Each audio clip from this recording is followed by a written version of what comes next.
جہاں پہ قبر ہوگی وہاں پہ سجدہ نہیں ہو سکتا، جہاں پہ قبر ہوگی وہاں سجدہ نہیں ہو سکتا۔ مساجد میں اسی لیے قبریں بنانے سے منع کیا گیا، اور قبرستان میں ہمیں نماز پڑھنے سے منع کیا۔ اللہ کے رسول صلی اللہ علیہ وسلم نے، صحیح مسلم شریف کی روایت ہے، آپ نے نہا رسول اللہ صلی اللہ علیہ وسلم ان یجسس القبر، اللہ کے نبی صلی اللہ علیہ وسلم نے پکی قبریں بنانے سے منع کیا۔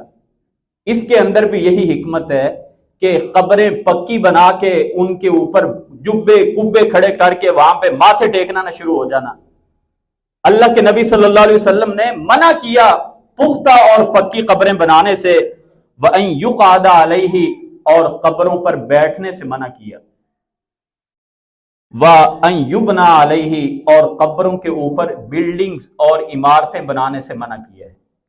حضرت علی رضی اللہ تعالی عنہ کو نبی کریم صلی اللہ علیہ وسلم نے ایک مہم پر روانہ کرتے ہوئے فرمایا تھا، اے علی، جتنی بھی پختہ قبریں دیکھنا ان سب کو مسمار کر دینا، ان کو ختم کر دینا، صرف قبر کا نشان رہنے کے لیے ایک بالش تک اس کو اونچا رکھنا۔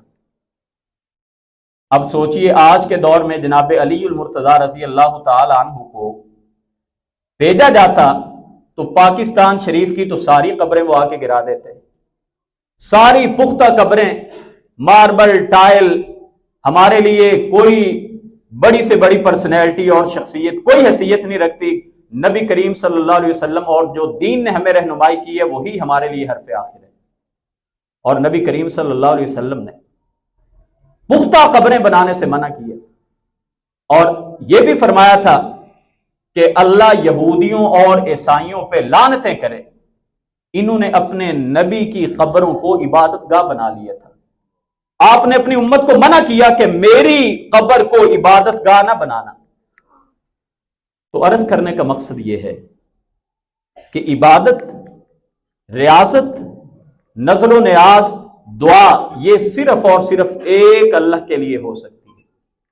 اللہ کے علاوہ کسی اور کو اس میں شامل کرنا، اسی کا نام شرک ہے۔ شرک کسی جانور کا نام نہیں ہے کہ جس کے سر پہ کوئی سینگ نکلے ہوں اور ہمیں دور سے نظر آ جائے کہ یہ شرک ہے۔